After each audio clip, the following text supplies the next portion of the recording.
Hello, everybody. I'm your host, Jedi Hill, where we're going to talk about freedom in all its aspects. You know, I'm working on building free, independent countries with New Atlantis.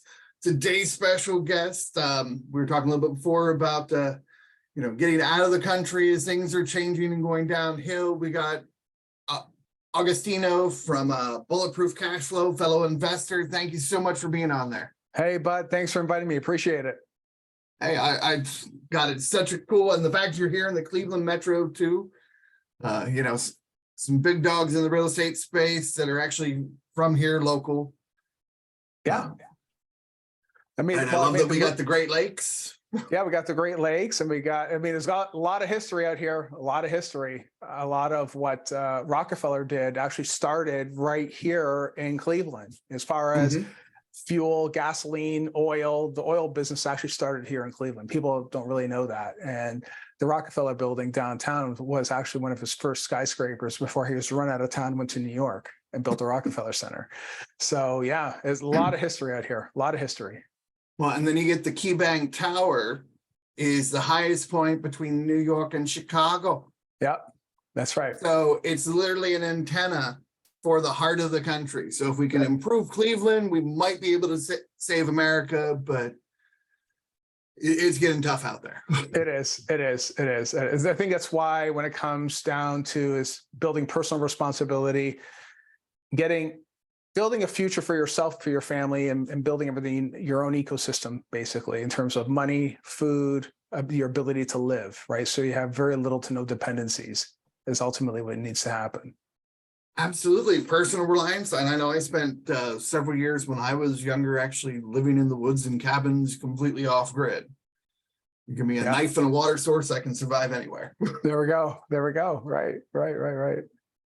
But that's the level, of confidence for freedom that not many people can get to because it takes years of study. Well, at first it takes a commitment, and nothing happens without having that initial commitment. And then once the commitment is there, reminding yourself on a regular basis to execute on that commitment. That's the hardest part, to do anything, really.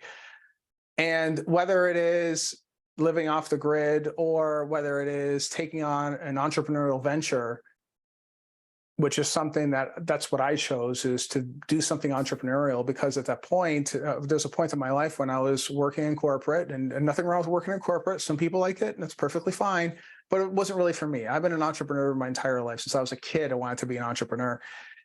And once I got into the entrepreneurial field, because my parents really pushed me into that, I guess you can say, that mindset, right?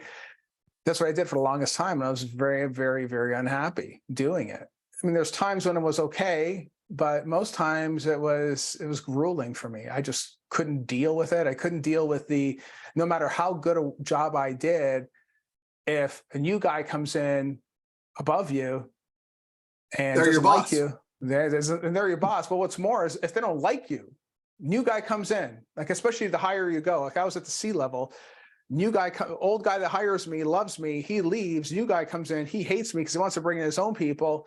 Guess what?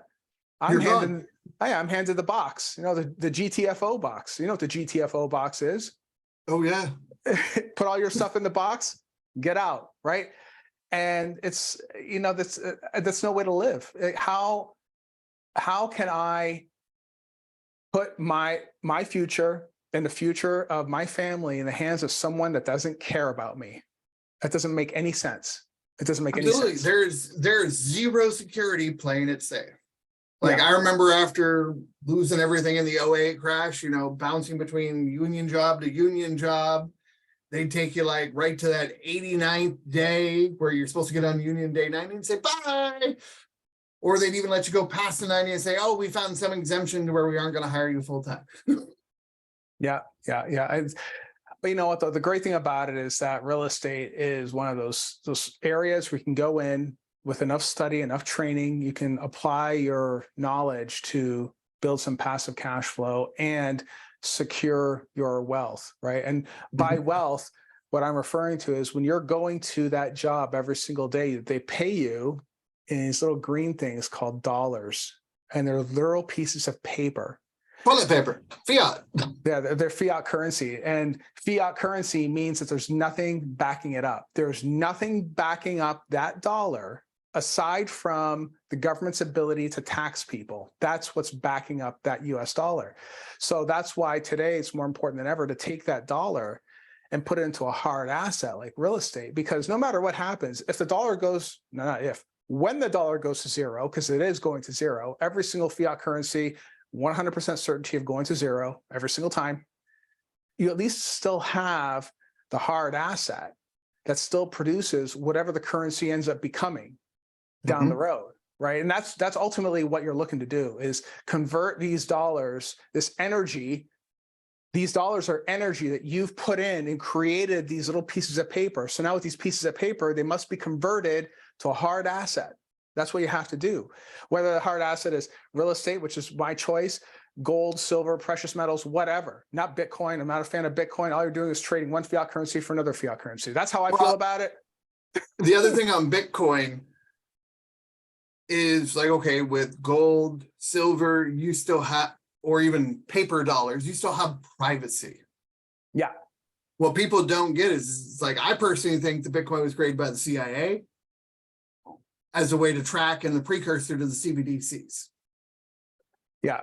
There's, I know that's been floating around out there because we don't really know who created it, right? We don't really You know. don't know where the Satoshi coins are, and I can bet you they're either in the Fed or the Treasury's hands. Yeah, I mean, and that's the thing. Without the transparency, it's very difficult to put a great deal of your hard-earned energy, money into something you don't really know that much about. But more importantly than that, there's nothing backing it up. It's a digit on a computer, and as a guy, And there's no way to recover it.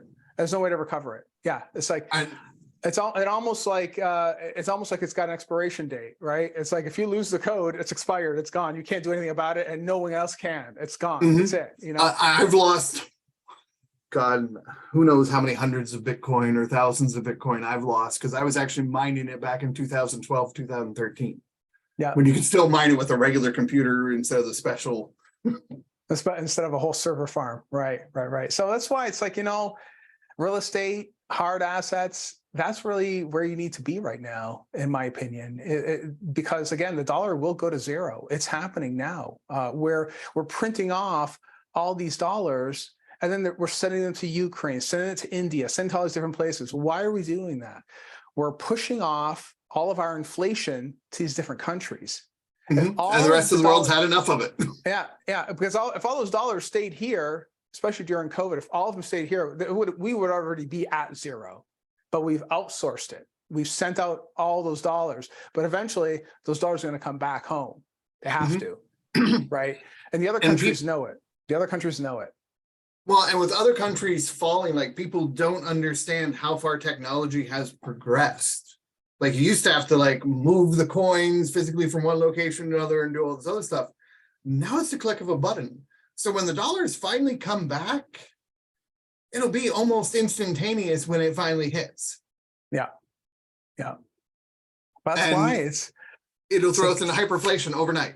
Yeah, that's right. I mean, although I think we're still a ways from that, according to some of the economists that analyze this data on a regular basis, at least not for the next 12, 24 months. I'm not getting that impression, but I keep a very close eye on such things.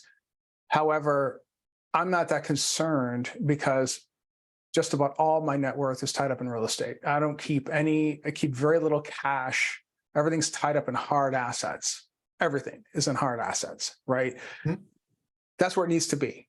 So what we do is we help people get into the real estate game. We offer coaching, we have mentoring, we have a mastermind, 2 masterminds actually, that help people get started in multifamily. And if they are already in multifamily, scale it up, right? So that's really what needs to happen right now. There's a lot of real estate out there, and I would be way happier if 5 years from now, when there's a whole lot of turmoil in the banking system or whatever the case may be, if you own a bunch of buildings, hard assets that you can point to and say, I own part of that building, or I own that entire building, or whatever it is, the US dollar will go to zero. It's going to happen. It will happen. There's no doubt. Yeah, whether it takes 2 years, 5 years, 10 years, 30 years. It really doesn't matter. I know with the BRICS currency, I'm expecting it to hit anywhere from 10 to 50% drop end of August. That's just my personal guess. Because I don't know if they're going to do it with the digital yuan, because what I've heard the talk is they're looking to have each member country pledge their precious metals towards it. Yeah. So it's completely transparent and open, and everybody can see the digital currency is actually tied to real gold. Yeah, I mean, I think that's one aspect. I think that there's a consensus that says the BRICS will eventually be China is the dominant country. It's on the rise. I think most people acknowledge that, and America is on the decline. However, China, if you've ever been to China before, usually what the video that you see is beautiful, modern. Most of China does not look like that. I've personally been there. I've seen it. It doesn't look like that. A lot of people still live in huts. They still have dirt floors. It's not fun over there, right? However, there's a lot of upside. There's not a lot of transparency either. We know that they rig their currency. They do all kinds of things to really give the air that they are a strong nation. Now they have a 2-child policy, right? There was 1 child per couple. Now it's 2 children, but they don't have enough people to keep filling the jobs and keep up their growth, right? So there's all kinds of other issues with China as a monster country that it is, to really outpace the United States today as it is right now. Could that change? Absolutely, of course, but part of it is understanding what's going on in the world around you, and instead of bitching and moaning about it, doing something about it, and investing in yourself, investing in real estate. And that's my preferred way to do it, because especially the first one you mentioned, the investing in yourself, to be aware of what's going on, learn how to adapt, because that's part of being the entrepreneur. To go after freedom, you have to realize, hey, if there's a tidal wave coming in, you have to get to higher ground. There's no ifs, ands, or buts, or you get wiped away by the tsunami. Yeah. I mean, but you know what though, man? I think there's a lot of stuff on social media, and a lot of it doesn't really relate to us as individuals. If anything, stuff like what's happening on the global stage, and when it comes to our currency and our money, that is relevant just because of what's the way that it's unfolding. You can't do anything about it aside from plan ahead. Plan ahead and fix yourself to make sure you can be ready for whatever is coming, right? So instead of bitching and moaning to your friends and neighbors or whatever, it's like you're in an echo chamber. None of it matters. It isn't like, it isn't like Klaus is going to say, oh, well, Agostino said we should stop, so I'm just going to go ahead and stop this. That's not going to happen. And like person, like if you understand, what was the book, The Monster from Jekyll Island, where they talk about the creation of the Federal Reserve. Like we know JP Morgan and like Wells Fargo and like 3 other banks own the Federal Reserve, and they're trying to consolidate as many of these banks in the current collapse. So we have the super banks so they can administer a CBDC from just a handful of banks. Yeah. I heard about that one.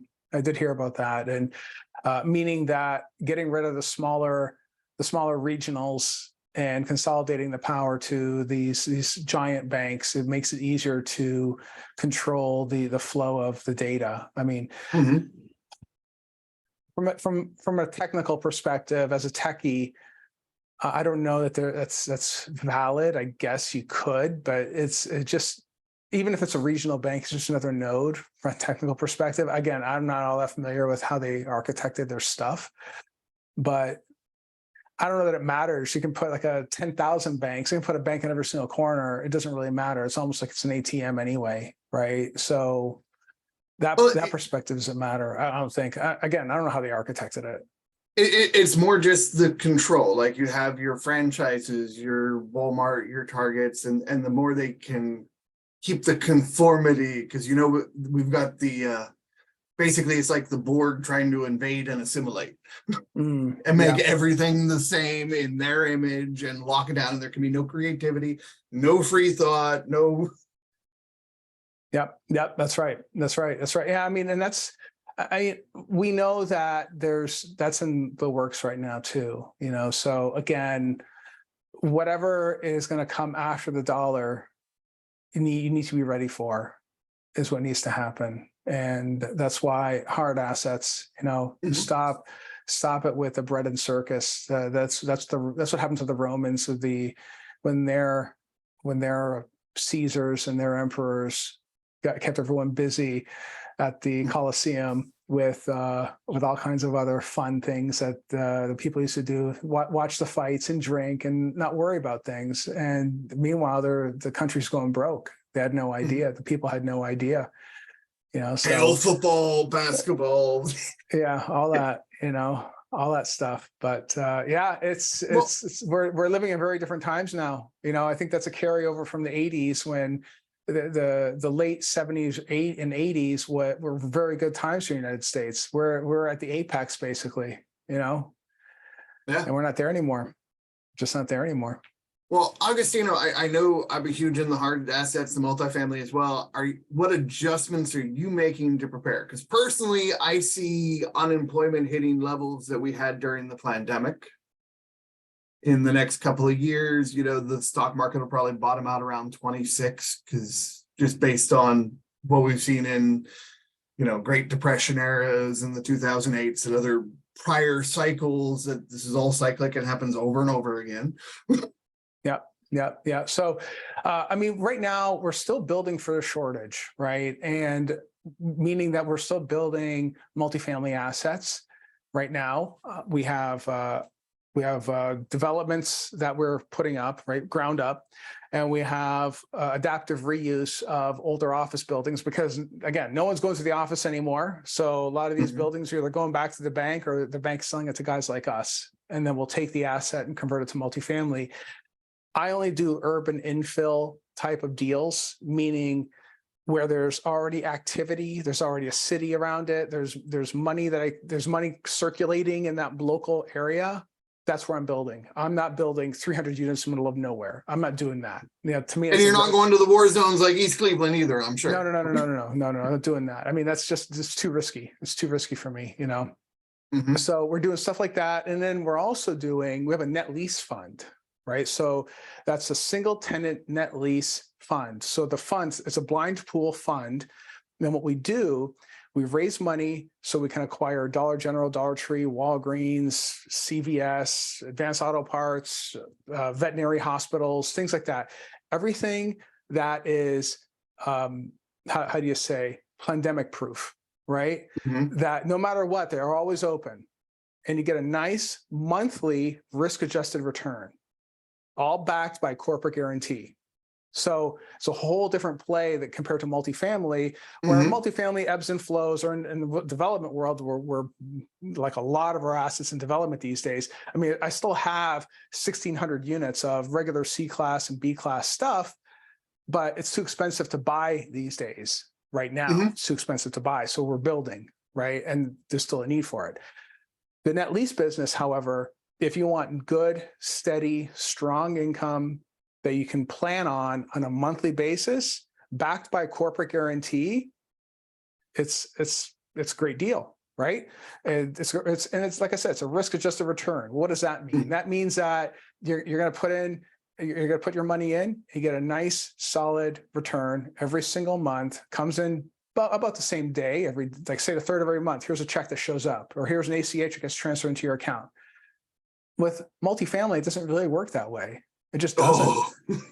You have late tenants, you have find new tenants, and all kinds of stuff. You have evictions, you have all kinds of stuff. Yeah, so it doesn't work that way, right? There aren't too many assets that run that way. Net lease is the safest. So because it's the air quote safest, it's a risk-adjusted return. So are you going to get like mega rich on net lease? No, but if you had a nice nest egg in net lease secured by the asset itself, like we're going off and we're buying the Dollar General, we own the store, the land, and the lease. We got all of it. We own the parking lots and all that other that can be done later. Yeah, so we own the real estate, okay? And you get the depreciation, you get the appreciation if there's, if it's in a good area, an area that does very, very well. You get all the benefits of real estate there. So why not do that? And here's the thing, if you put money into it, you get nice steady cash flow. So no matter what happens at your job, you still have that steady cash flow that keeps on rolling in. It's not bad, not a bad deal. That's why we chose to do that, because I knew when about 2 years ago that we're going to hit a slowdown in the economy. And I wanted to have a tool to offer our investors to get in and get some passive cash flow in the meantime. That's why we created the Fortress Fund. I love the safe preserve play, and it's good guaranteed compound interest returns. Personally, what I'm looking at is you've got two splits of people. You have like the corporate that's stable, and you have people who are going to be moving down the rung in their housing. So I'm looking at RV parks, mobile home parks, campgrounds, things like that have potential development plays down the road, but you can still make cash flow to see where the dice roll in a few years. Yeah. I like those assets. I mean, we don't buy that stuff, but I understand it. Yeah, that's a great play too.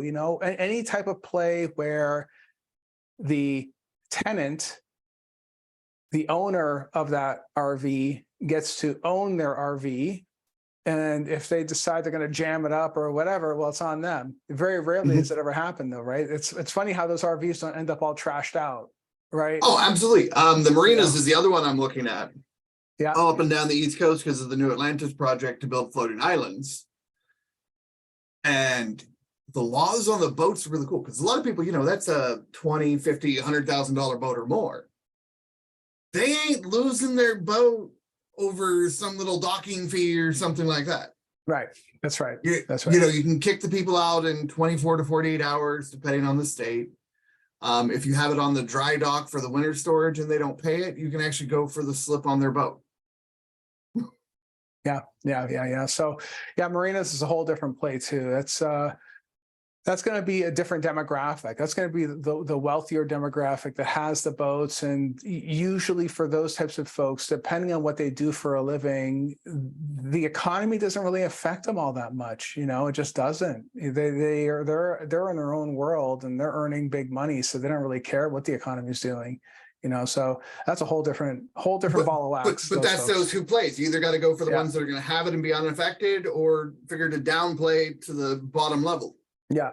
But I think that the downward one is a good play, what you're chasing after, just because, again, if the folks living in those locations own the asset, they're not going to jam it up, costing you extra cash to renovate it and fix it and whatever it has to get done. If the person that lives in an RV park does not pay their fee, well, then they have to leave. It's not even an eviction. It's like, you didn't pay your bill, you need to go right now. Right. And that's it. And if they don't take their RV with them, you're going to own the RV. Exactly. And most people don't want to lose a very expensive, even though depreciating asset. Yeah, that's right. They don't want to lose that, and moving it's a real pain. It's a real pain. It's, by the time you have the RV sitting there and you have to put all the skirts on it and everything else like that, you have to wire it all up and put all the water and sewage and everything else like that. It's a real pain to move that thing. And yeah, you're right. It's a depreciating asset. It doesn't go up in value. It's going to depreciate and probably hold for some amount of time, depending on the condition of the asset itself. But yeah, that's a great property. I mean, even Warren Buffett made a killing in that line of business. He made a killing in that line of business years ago. Yeah. I would love to sit down in conversation with him one of these days soon. I don't know how I'd ever line it up, but that would be so with cool. Warren? Oh yeah, he's on 100. I'll shoot him a text if you want. I mean, I can't text Warren Buffett. Him and Elon, like of the billionaires, would be the two I'd like to talk to most. Yeah. Just because Warren Buffett, he's 95 now, 96. He's 94, yeah. And he's waiting on his one last turn down so he can prove to everybody he's the greatest investor of all time, holding on the cash ready to buy everything at fire sale because he knows it's going down. Right. Yeah, it's we're in very interesting times right now, and I think the message today needs to be, rather than complaining to your spouse, your coworkers, how helpless you are, turn that around and just say, you know what, I'm going to just take the bull by the horns and fix it myself. And the way to do it, at least the way I found anyway, is to invest in real estate. That is the only way where you can get in on a deal. And if you do it properly, you have a real good deal on your hands, the lender comes in with 75% of the money required to close a deal. They're your biggest investors, is the bank. That's not a bad deal. The bank looks at deals every single day. They look at hundreds of deals every single day. Hundreds a day is what they're looking at. So they know a good deal when they see one, right? And it's like, if you're invested in hard assets, that's going to be how to protect yourself. That's how you do it. There's nothing else that you can possibly do. Your job's certainly not going to protect you. That's for sure. Well, and when you're at the inflation adjusted interest rates are technically negative. So you're getting paid to take out loans. Yeah, that's right. That's right. So there's various ways too of negotiating debt. It's funny that the last we've been very active in our net lease fund. The last 4 deals I think that we did were all owner financed, all of them. The last four deals. So, and we're working on one right now. It's also going to be owner finance. So we're not even using traditional financing for any of these deals. We're lining up some traditional financing right now on our construction deals, and it's proven to be a little trickier than it usually is. Absolutely. It's expected, right? It's expected. When you have a crash bigger than '08 already, and the amount of banks have collapsed, yeah. So banks are looking at it. They're a little freaked out, but it's normal. It's expected. We'll be fine because everything we bought, we're always very conservative with how we put our deals together. We're super conservative with how we put our deals together. No capital calls for your investors, right? You did the numbers right. Yeah. No, I did the numbers right. No, there's no capital calls. We don't do that. Yeah, we don't do that. I look at some of these deals now that people are buying, and they make no sense to me at all. I would never do such deals. They're doing cash flow, not just interest rate negative, but cash flow negative on a lot of these. And it's like, how are you not going to go under? Yeah, your investors are not going to want to keep pulling in, especially when we're now entering a decade of depreciation instead of appreciation for real estate assets. Yeah, there's cash flow markets and appreciating markets, right? Cleveland is largely a cash flow market. There will be appreciation at times, depending on what's going on in the local economy. And we've seen appreciation here in Cleveland, but I went in with the understanding that I was never going to see any appreciation at all when I underwrote those deals. Zero appreciation. I based the whole thing on cash flow only. That's how I underwrote my deals, right? So those same deals that I, on average, paid $30,000 a door for, are now brokers are telling me they can get close to double, or if not double, per door right now if I were to sell it all, right? So that's pretty cool when you can do that kind of stuff, right? That's how you buy it properly, right? Appreciating markets, I never go into appreciating markets. It's too high risk. It just, for me, it is anyway. Well, they're boom bust cycles. They're boom bust, exactly. And there's people that specialize in doing those sorts of deals, and well, really people. They're entire groups with a lot of money. So if they do lose, it's not a big deal. They'll just pull it from their fund or whatever it is, wherever the cash is coming from. That's fine, but it's not really a strategy for growth. It's not. And there's a reason why our show is called Bulletproof Cashflow, not Bulletproof Appreciation, right? If it were Bulletproof Appreciation, that'd be a different story, right? But it's wild, man. It's crazy. Hey, I'm looking for the opportunities, because like with these millennials, like I think back to the '08 and how many people turned in their keys because they were underwater on their mortgages. Yeah. And these younger people are so much more finicky. So everybody that's bought in the last couple of years, it's overpaying it. Once they see their property value go down, even if they have the money to make the payments and everything else, there's going to be a large portion of them that in a couple of years are just going to hand in their keys, because like, why am I going to pay something when I don't have it? Because they don't understand the whole game. Yeah. Well, but for the most part, though, we're becoming a renter nation. This is why we're still very bullish on building multifamily. Even downtown Cleveland, there's a shortage of about 5,000 units, 5,000, including the 426 I'm building downtown right now. It's wild. And there's definitely definite need for housing. And I think the millennials have become very disenfranchised with overpaying for a single family home and not having the lifestyle that they really want in terms of hanging out with their friends, nightlife, music, dinner, whatever it is, where, if you're living in the suburbs, Whatever circus. Yeah, exactly. Whatever circus is going to be entertaining. But yeah, most for our parents and even for Gen Xers, it was all about living in the suburbs. That's what it was about. I think for millennials and Gen Z, it's more about being with their friends and living in a high degree of activity. That's what they want to see. So generational changes, and because of that, the closer you get to the epicenter, the high likelihood that you're going to have to rent, right? There's more units, the further away you get from the epicenter, the bigger the units, the more chances you can actually own the asset, right? That's a general rule. I like that. I personally, I love some of the rural areas, and even for cash flow, because if you make sure it's in a good job area, that you can do better than what you can in the city. Yeah, that's right. Yeah. Well, thank you so much there, Agostino. Do you have any last words of wisdom for people? Now's the time to take action. It really is. If you're on the fence about doing real estate or you're not really sure, if you go to Bulletproof Cashflow, just hit us up and we can talk to you about if you're getting into multifamily real estate, if you really want to get into that. I think that there's still opportunities out there, and there's going to be more coming up in the next 12 to 18 months.